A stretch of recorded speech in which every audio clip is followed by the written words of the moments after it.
Nos vamos a saludar a Iván Zasovsky, que es tributarista. Le agradecemos que nos atienda esta noche. Iván, ¿cómo estás? Buenas noches.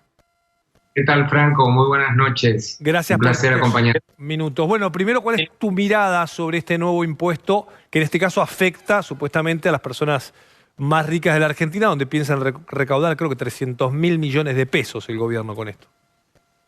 A ver, nuestra postura fue clara desde el momento cero. Realmente crear un nuevo impuesto en este contexto, cuando el resto de los países de la región no lo están haciendo, realmente es muy perjudicial para la economía y para el proceso de recuperación que necesariamente tiene que venir luego de semejante parálisis. Por lo tanto, esa opinión sigue estando presente, es la misma, pero sí quiero aclarar algo. La oposición al gobierno también había propuesto una contribución con las características muy parecidas a lo que se va a terminar aprobando mañana. Entonces, también hay que ser claro que no hay hoy por hoy una postura distinta o de alguna manera que pueda marcar el contraste respecto a lo que se está proponiendo. Es decir, la creación de impuestos es algo sistemático en nuestro sistema. Los distintos gobiernos intentaron fallidamente bajar la presión fiscal, pero eso no ocurrió. Ahora, con lo Iván, cual, hoy todos están en la misma situación respecto a eso. Nadie puede criticar esto, pero claramente va a ser muy perjudicial para la economía argentina. Técnicamente sería un doble impuesto lo que van a pagar estas personas que estén afectadas al impuesto a la riqueza, porque ellas ya pagaron su impuesto por, no sé, bienes personales o, no sé, ingresos brutos. Ya pagaron una vez y van a pagar un extra, digamos. Exacto, esto es un impuesto al patrimonio. La Argentina tiene ya el impuesto sobre los bienes personales, que es un impuesto que se calcula sobre el activo, es decir, sin tener en cuenta las deudas que puede llegar a tener una persona. Por lo tanto, nosotros ya tenemos un impuesto de estas características y lo que se está haciendo ahora es sumando uno mucho peor, porque no considera exenciones, no considera situaciones particulares que se dieron durante la pandemia y a su vez es una foto al momento de la sanción de la ley. Por lo tanto, durante todo este tiempo que estuvo pospuesto el debate y la aprobación de la ley, se fueron incorporando, a medida que se iba dando la devaluación del dólar, se fueron incorporando cada vez más personas a esos originalmente 12.000 que se habían calculado respecto al patrimonio al 31 de diciembre del año anterior. El gobierno dice que son 12.000, Iván, ¿eh? ¿Cómo? El gobierno dice que son 12.000 personas. Claro, pero lo dice en base a una declaración jurada que es la declaración jurada de bienes personales y sin tener en cuenta que este nuevo impuesto no considera las exenciones, por lo tanto se incorporan títulos públicos del propio Estado argentino que al 31 de diciembre no estaban defaulteados, que a su vez están exentos del impuesto sobre los bienes personales. Para este impuesto en particular se tienen que sumar lo mismo que la casa habitación, los depósitos en cajas de ahorro, los campos. No hay una distinción entre lo que son bienes productivos de bienes de carácter más especulativo.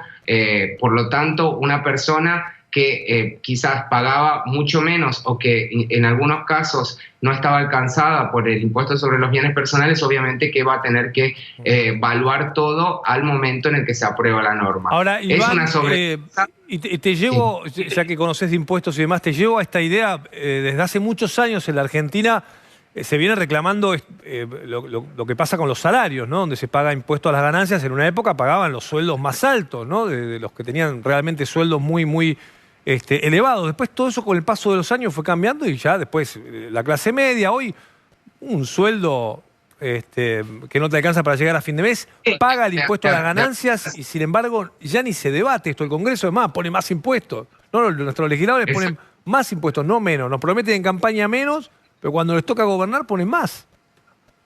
Exacto, y a su vez va a ser cada vez peor porque Ay, se nos congeló, Iván. Lo perdimos, lo quería escuchar, porque esta idea... A ver, Iván, reitéralo, ahí retomamos la comunicación con vos que se te cortó. Decilo de nuevo, por favor. Sí, no, que lo que planteaba era que va a ser cada vez peor esto, porque la variable de ajuste de los mínimos no imponibles y de las cargas de familia va atada al RIPTE, que es un índice que se determina en función al aumento general de los salarios. Es algo parecido a lo que se pretende ajustar a los jubilados. Entonces, como en situación de pandemia, de esta inflación, hay un alto grado de desocupación, los salarios no tienden a recuperar su valor o su valorización por inflación. Por lo tanto, cada vez se pegan más el sueldo o la canasta básica necesaria para no ser pobre y el mínimo no imponible y las deducciones personales a partir de las cuales ya pagás el impuesto a las ganancias. Esta brecha cada vez es más chica y a su vez castiga siempre a los que menos tienen, ¿no?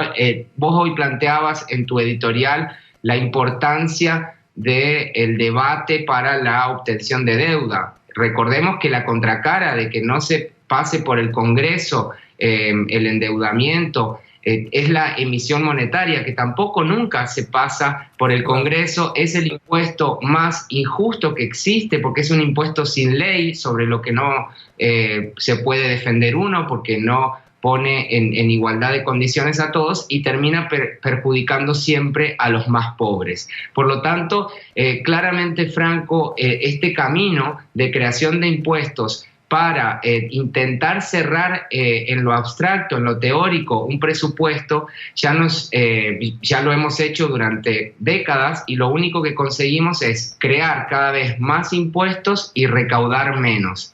Esto, a la larga, lo que hace es castigar a los que estamos dentro del sistema y premiar a los que están dentro de la informalidad.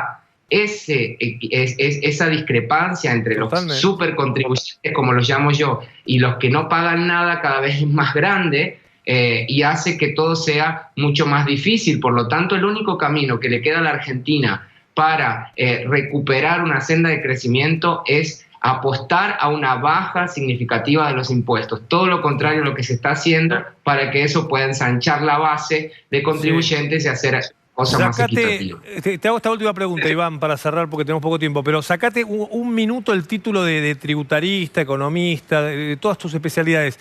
¿Vos creés que la inflación que tenemos en la Argentina es porque realmente nuestros dirigentes políticos están contentos porque se benefician con la inflación? Digo, no hagas un análisis económico. Pero más allá de lo... Sí, más allá de lo económico, hay cuestiones, leyes de la economía, como la ley de gravedad, que no se puede ir en contra de ellas. Son leyes que funcionan en todos los contextos, que funcionaron en todos los países. ¿Por qué acá sí? Pero esa es la pregunta. Por eso te decías, dejá la parte técnica. ¿Por qué, si sabemos que la inflación es mala, no la ganamos? Pero porque nunca se terminan recortando los gastos en los que se tiene que recortar. Es decir, el gasto del Estado, que no tiene que ver con el sistema político, digamos, pero sí tiene un montón de gastos políticos y de privilegios que no son acordes al país y al nivel de nuestra economía. Claro. Mirá, vos mismo planteabas la crisis política que está teniendo Perú, y nosotros tenemos en un mes lo que Perú tiene de inflación en un año.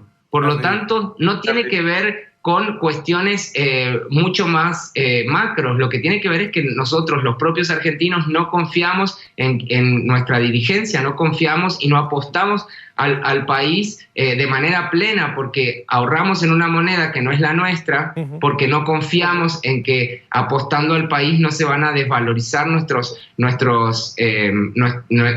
ahorros, nuestro capital para subsistir, y eso tiene que ver con nuestra historia y con lo que hicieron los políticos durante mucho tiempo de manera desvergonzada robar y quedarse con lo que no corresponde. La propiedad privada inviolable todo el tiempo la estamos analizando en este país, aun cuando se trata de un derecho que se encuentra en nuestra Constitución y que es de carácter fundacional de nuestro sistema político y económico.